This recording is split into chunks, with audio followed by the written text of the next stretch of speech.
Lance Hall here for Let's Discuss with Lance Hall. Happy to welcome Craig Goldy to the program tonight. Craig, how you doing? I'm doing good, Lance. How are you, man? I'm doing excellent. I think all I got to say is your name. I mean, everybody knows your work, your body of work, everything that you've done, but of course you were in Jafria, you went to Dio, you've done Dio Disciples. Your body of work stands alone for itself, I think, Craig. Good stuff all around. Well, thank you. I don't know if I deserve that, but I'll take it. Right.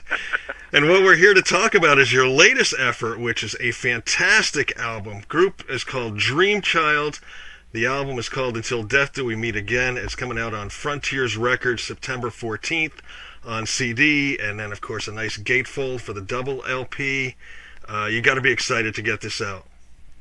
Yeah, actually, I really am. It's some of the songs. I still think to myself, God, I can't believe this is going to go out to the world. Oh man, I can't wait. And because some of the stuff, all of it is from collaboration. But there are some stuff that I did by myself, and I like to be honest with myself. I only did 2 songs by myself on purpose because it was my own personal tribute to Ronnie, which was 2 songs called Hole in My Heart and Dark Rainbow. And that would be the only time that I would ever allow myself to do everything by myself. Yeah. Because, I welcome constructive criticism and other people's ideas, and so that's what I think makes this album so great, is that it might have started with an idea of mine, or it might have started with, the brainstorm of me and Serafino or whatever, but everybody brought their A game, everybody brought their best ideas. I got a chance to work with some really great guys, writing-wise, playing-wise, recording-wise, and it wouldn't have happened without, the collective efforts. And I'm just very, very fortunate that I got a chance to do this album the way it was done with these particular guys.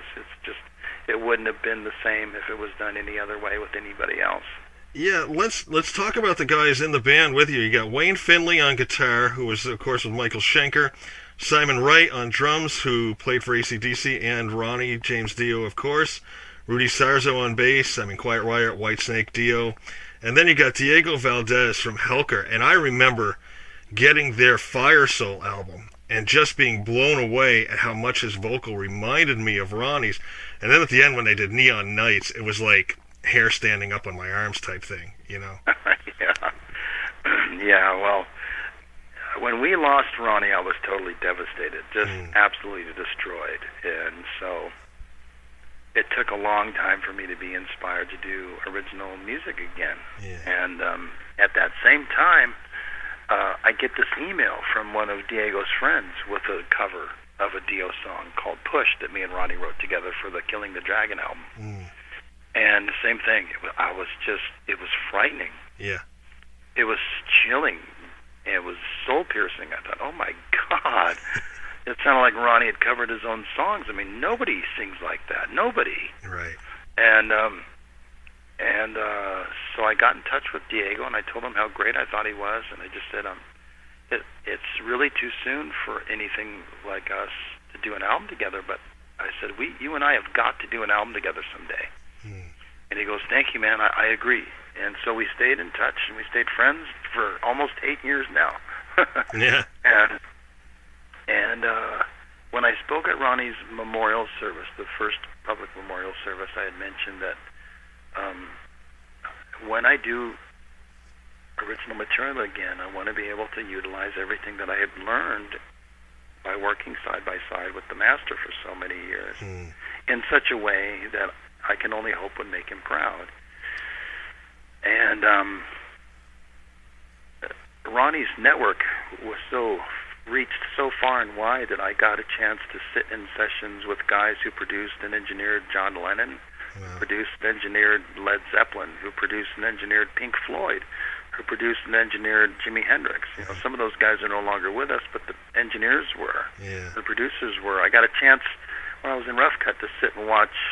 Before I joined Dio, I got a chance to sit and watch Ronnie and Angelo work together and see how their unorthodox methods that they used to get the sounds they did. And And then when I joined the band Dio, Ronnie, pulled back the curtain and showed me how the industry worked. And he would often bring me to record company meetings, even when the other band members weren't even invited. And I wasn't even in Dio yet once. There was times when I was in Rough Cut, and he'd bring me to a Warner Brothers meeting about Holy Diver, and I was the only guy there other than Ronnie and Wendy, but I wasn't even in the band. Because he just wanted to show me how these things go down, Yeah.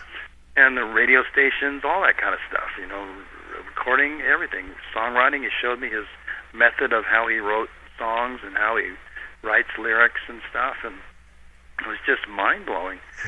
During the Dream Evil tour, when we were rehearsing, right in front of his best friend, his favorite tour assistant, he comes over to me and says, "Goldy, I want to pass the torch on to you, kid."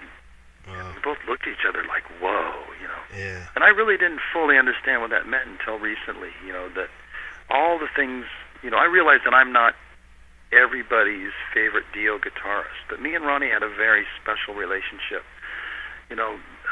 I often wondered why he said yes to some of the other guitar players and no to me. There was a lot of stuff that went on during the album of Lock Up the Wolves and Strange Highways and stuff like that. I thought, why is he letting Tracy G and Rowan do stuff that he told me no? Yeah.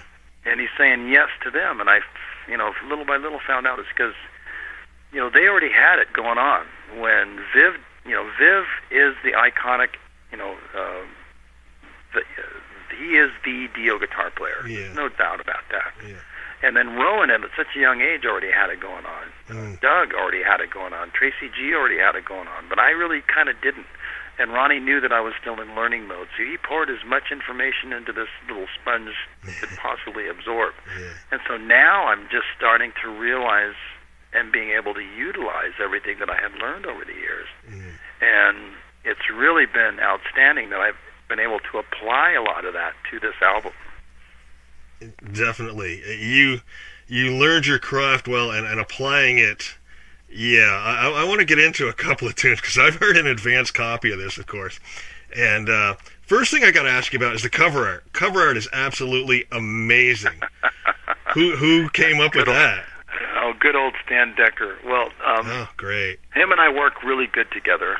He did the Resurrection Kings album cover too, and that one came from a drawing that I did when I was a teenager. I can draw like a photograph and paint and stuff, but they were giving us some ideas for the Resurrection Kings that we didn't really feel was right. So I said, "Can I send you something that I think is more along the lines of what I would think of as Resurrection Kings?" He said, "Sure." And so I sent him a drawing that I did as a teenager, and he goes, "Oh, right." And so he comes up with this amazing painting afterwards, But it was, and so as we were doing Dream Child, I would go on the internet, or I would do little drawings of visuals that pop out to me that would kind of fit what we were trying to do, and I would send it to Serafino, and Serafino would say, "Oh, I love it," and then we would send it to Stan, and Stan would go, "Yeah, I like it, okay." And then he would come up with his own interpretation, and he's just amazing. If you go on his website, just some of the stuff that he's done he's just outstanding. Yeah. But it's definitely cool to collaborate, because that kind of gives me a little bit of that dormant side of, because I am an artist, and I get a chance to be a part of that, process. Very cool. But yeah, I love the fact that the little kid is actually glowing. That was my idea. I wanted him to be kind of almost like, almost like a ghost, kind of thing. Just little things like that. A lot of detail. There's a lot of stuff in there that's just like, whoa, that's really cool. So I'm glad you said that. And Stan is amazing. So yeah, he deserves all the accolades possible. Yeah. I can't wait to see that on vinyl. That cover. So, all right, track 1, Under the Wire. Little ode to Tubular Bells on the intro? Now, see, that's funny, because I remember Ronnie telling me about how the riff for Burn came around. It was this old big band song called Fascinating Rhythm, way back in 1924 or 1942 or whatever it was. And it was the exact same notes, just sped up, and that was the riff that became burned. I thought, wow, that was kind of interesting. And I took film in high school, and it's called an establishing shot. There's two different ways to do it. One of them is where you take people back in time to a darker place, and little by little the visuals metamorphosize into either the time and place or visual that you want to start the movie at. So it kind of takes them out of their everyday life and puts them into that world. So that's kind of what I was hoping for with Under the Wire, is that it starts off with something that sounds like The Exorcist, right, to bring them back in time to a darker time, and then little by little it metamorphosizes into something completely different. Right. But still, that darkness stays with them. Yep. So that's really what that was.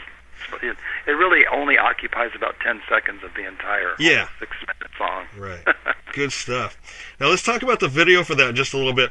I'm one who's always looking for little hidden things in videos, and what does this mean? In one of the opening shots of the video, there's a post-it on the phone with like some names and numbers. Is there any like secret message code, or is that just a post-it? It's actually just a post-it. That's funny you say that, because I was going to try to put something on there in case somebody did do something like that. Yeah. But however, okay, we're going to do a thing where we're going to try to do like a contest, like a giveaway kind of thing. Oh, cool. What's written on the tablet, what the dream child is writing on the tablet, what does that mean? Okay. What does that font spell? Yeah. That's a hidden meaning, yeah. Cool. The other question I had on the video is, obviously all the band members are in it. Who are played some of the other characters in it?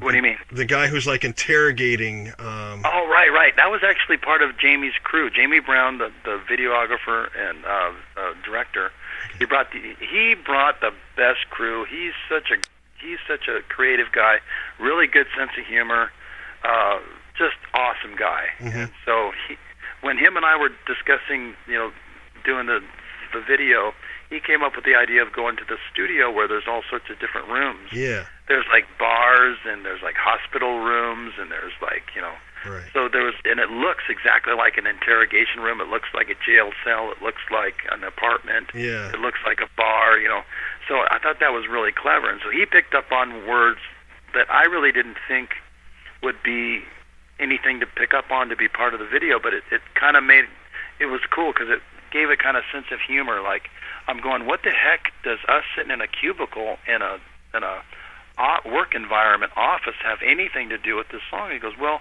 you talk about paying dues.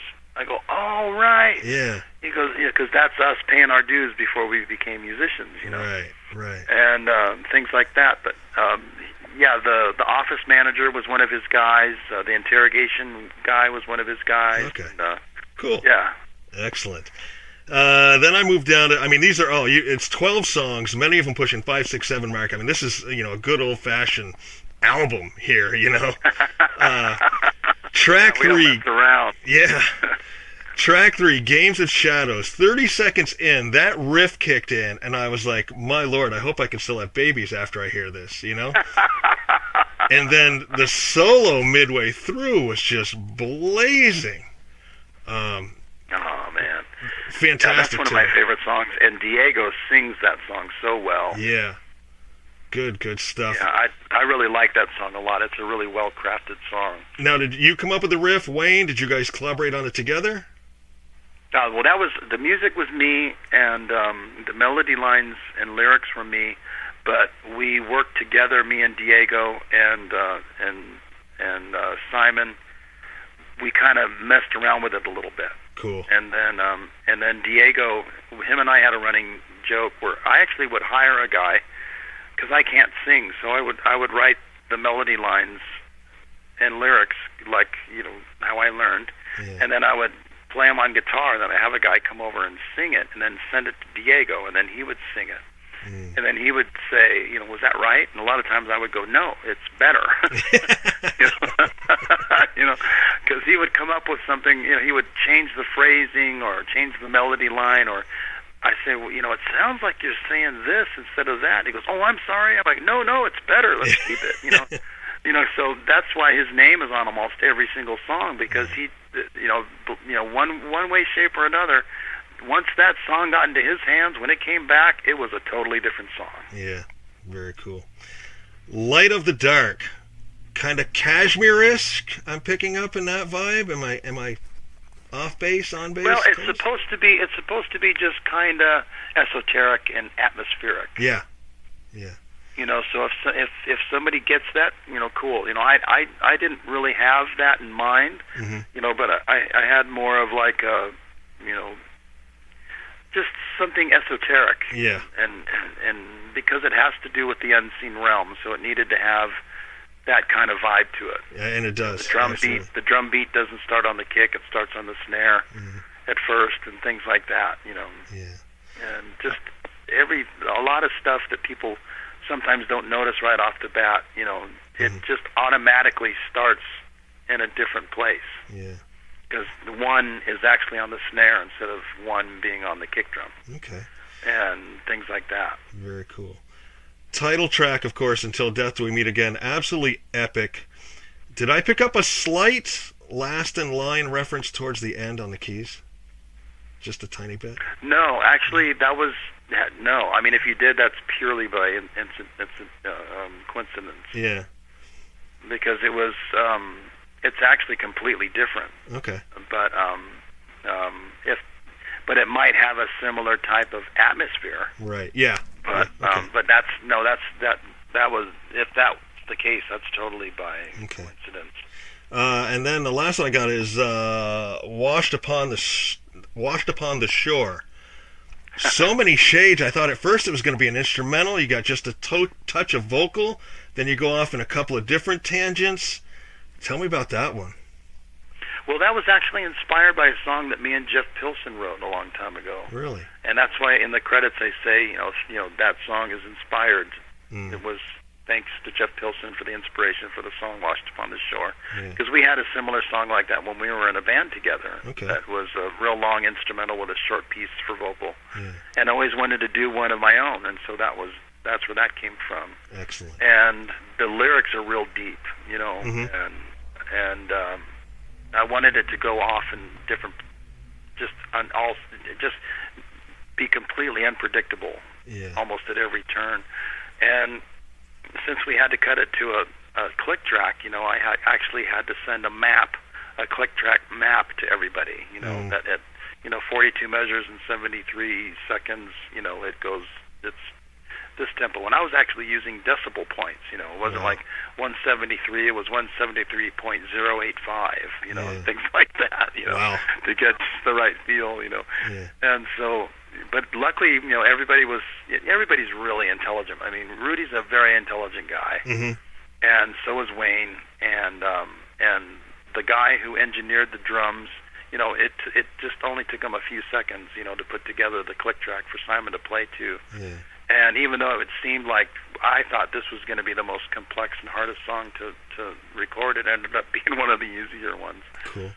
Yeah, I was reading that and some of the notes, because I didn't have all of the liner notes, you know, unfortunately, but I did read where you and Alessandro produced, but Rudy, Diego, and Wayne engineered their own parts, and then you sort of put them all together, right? Yes. Wow. Yes. Very cool. Yeah, Rudy has his own studio at home, and so does Wayne, and so does Diego. And even though me and Wayne worked together a lot in the same room, and me and Simon were in the same room together, you know, me, Rudy, Simon, and Wayne, and Diego all come from bands where we write songs where we're all in the same room together. So we were able to kind of recreate that same type of vibe, even though we were once the songs were written, we were doing it via MP3. We still knew how to recreate that sound where it was like we all played in the same room together. Isn't it amazing now compared to, you know, back in the day with tape and everything, the things that you can do? You know, people can be all over the world, and you can put things together and put out an album like this. I mean, it's got to be mind-blowing. Yes, I mean, but I think the thing that's going for us is that we're hybrids of the old school and the new school. And someday, you know, if you're only new school and you don't know how to do things old school, technology will break down. And if you're on a tight deadline and you don't know how to fix it old school, you're going to be in trouble. Yeah. Definitely. Did you pay close attention, and this is sort of a lost art at times, but although it's coming back, to the sequencing of the album? Actually, I had a different sequence than Alessandro. That's Alessandro's sequencing. Okay. And at one point, I almost asked him to change it, and then I went back and listened to it again. I got, no. And I actually had to send him an email with all capital letters in the subject line. I'm wrong. Keep it, Yeah. Very cool. You did the one video for Under the Wire. You just put out another one for Weird World. Did you have any others? I mean, it must be tough to get everybody together to shoot a video. It's tough for that is to get everybody to record. Yeah, because Diego moved from Argentina to Spain, so we flew him in from Spain. Wow. And it was our first time meeting together, and his first time meeting everybody, and his first time in California, not his first time in the States. Yeah. And so we have another video coming out on the day of the release for a song called Midnight Song. Very cool. And in fact, I made sure, even though I live in San Diego, I drove up to LAX to make sure that I was there to greet him when he arrived. I personally drove him to his hotel room, took him out to dinner, and we hung out. Yeah. And then, he was tired from that long trip, and so he went to bed, and I drove back to San Diego. Wow. Came back the next morning from San Diego to LA, picked him up, took him to breakfast, and then we drove to the video shoot. Wow. And then we did the video shoot, and then I drove him back to the hotel, stopped at the store, made sure he was cool, took him out to dinner. We had a day off. We went to Universal Studios City Walk, so we had a chance to kind of walk around and pick up some stuff for his kids and his family, and took him to dinner, and then drove him back, and then drove back to San Diego, turned around and came back the next day and took him to the airport. Wow. And I just wanted to make sure that that he felt as important as he really was. Instead of just show up and have to deal with complete strangers in California that he's never been to before. Yeah. It was a little bit extra, and it might have seemed a little bit much, but as far as I'm concerned, that's the kind of stuff Ronnie would do, believe it or not. Yeah. Yep. Absolutely. So yeah. Cool. Talking with Craig Goldy here, and Let's Discuss with Lance Hall. Once again, the group is called Dream Child Album Until Death Do We Meet Again, coming out on Frontiers Records September 14th. A fantastic album. I just want to throw in quick, Craig, I loved the first Euphoria album. Loved the first Euphoria. Oh, thank you. If I could take you back to those days for a moment. We're running a little short on time. I got a couple of fun questions, and then a slightly more serious question to wrap up with. Sound good? Yes. Fun questions. Hopefully these are ones you haven't been asked ever. Household chores. Would you rather do the dishes or the laundry? I think dishes. Okay. Current cell phone ringtone. I don't even know what it is, but it's an odd one. Okay. If you could go back in time to your childhood and eat one of your mom's home-cooked meals, what would you pick? Chicken tetrazzini. All right. Favorite toy growing up as a child? G.I. Joe. Right. You know what I used to do? I used to take Play-Doh and turn them into Planet of the Apes. Oh, wow. That's cool. Very cool. This is the one I always have the most fun with. If they were to make a movie of your life, who would you have play you in the movie? What actor? And it's your life, your movie, you can pick anybody. Well, I guess I would have to pick several different people, because at one point I had it all going on, and then people used to say I look like Rudy Sarzo, and now they say I look like Meatloaf. Oh. So, hey, you can't blame them for noticing. Yeah. I mean, when we lost Ronnie, I drank and ate to drown my sorrows. The next thing I know, I look in the mirror and I go, oh my God, I look like Meatloaf and Christy Alley's love child.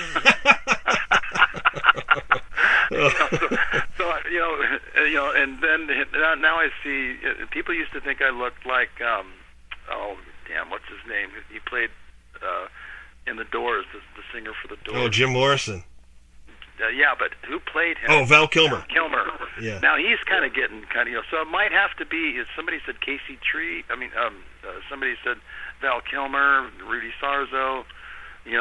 Meatloaf. It might be a number of people. Okay. It'll be the Craig Goldy through the years. Yeah.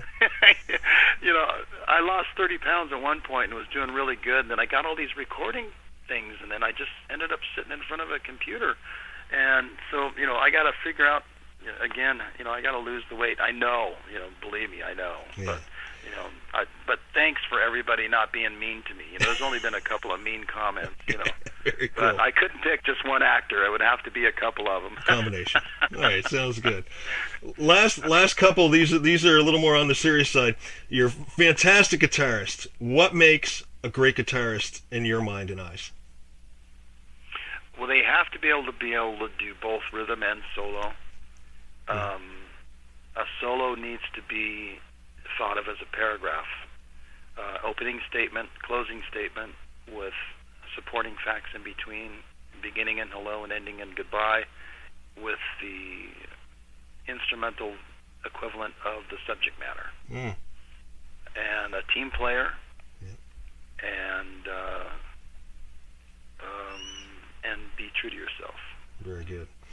Last thing I got for you, I saw Ronnie back, it was September 14th, 1985, Sacred Heart Tour, New Haven Coliseum. Unfortunately, this was the leg before you joined. This is when Vivian was still in the band. To this day, I have seen over 100 shows, and I've seen some huge mass. I'm a Pink Floyd, U2, Trans-Siberian Orchestra. To this day, I still look back on that night and that show as the best concert I've ever seen, hands down. Can you share anything, a story about Ronnie, a memory that you have with him? You're the closest I'm ever going to get to him, probably, Well, he was an amazing man, and as much as the press has picked up on stuff, I've got nothing against Vivian. Mm-hmm. I just wish that 30-year-old grudge would go away. That's all. Yeah. But Vivian is the iconic, quintessential Dio guitar player, and they created such magic together. Mm-hmm. Get that out of the way. Yeah. But as far as the man, that was an amazing stage set. An 18-foot fire-breathing dragon with lasers would shoot out of his eyes, and wherever those lasers would land, explosions would occur, and those explosions were humongous, and you could feel them and hear them. And he didn't hike up the ticket prices. It was his way of giving back to the fans, and that message really never got told in its entirety. Because people thought of it as like a money maker. Yeah. I don't think people really understood just how much money was spent. Mm-hmm. That was his gift. He almost cut his profit margin in half, just to bring that out on tour. There was like 6 semis, and all that kind of stuff. And then Dream Evil with a, big giant metal spider that would come down, and I'd shoot it with my guitar, and everywhere I pointed my guitar, an explosion would happen. That was cool, Mm-hmm. But Ronnie was just a really nice, caring, giving man. And I remember the very first time we played in front of 80,000 people. It was at Monsters of Rock. I was standing on my side, and Ronnie comes over to me, and he grabs my arm, and he goes, "Just remember who you are." Yeah. Wow. He goes, "Now go out there and kick some ass." And I went, okay, because he knew how nervous I was. Yeah. But it just stuck with me that he would, he took his time that he needed to get his head together to come over to my side, put his hand on my back, almost like a father to a father to a son. Mm-hmm. Before his first baseball game, it's gonna be okay, son. Yeah. You go out there and just do your best. Yeah. And Amazing. that was the kind of guy he was. Yeah. That's that night. I've always said if I could go back and rewatch any concert I've ever seen, it would be that night. And I remember coming home trying to describe it to people, and I'd be like, "Here's the same thing. The dragon shot lasers out. There was explosions. This knight came out. And Ronnie battled him with a sword, and the crystal ball came down before Don't Talk to Strangers." And I was like, "Oh my God, forget it. You had to be there." Yeah, that's right. You had to be there. Yeah. That's right. Good stuff. Well, Craig, I thank you very much for the time. Wish you well. Are you taking Dream Child out on tour at all, or is this just a studio thing? Well, that's definitely what we want, and that's what the record company wants. So we want to make sure that we've been contacted by the same guy who booked us in Dio when me and Rudy were in the band, and who just finished working with Rainbow, want to bring us out to Russia and stuff. So I think a lot of it's gonna take shape once the album's actually out. Okay. Yeah. And then, but I know everybody wants to do it, so it's just a matter of finding, at the time where everybody's able, and then just go and do it. Very cool. And once again, that album comes out September 14th. Look for it everywhere. Dream Child, Until Death Do We Meet Again.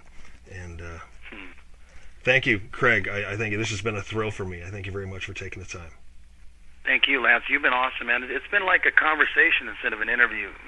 I like that. Excellent. I really take cool. that as high praise, my friend. No, it's you definitely got a gift, and I appreciate it. Okay. So. Well, maybe we'll chat again, or maybe I'll see you somewhere on tour. I certainly hope so. All right. Thanks, Craig, very much. Thank you. You take care, man. Bye-bye.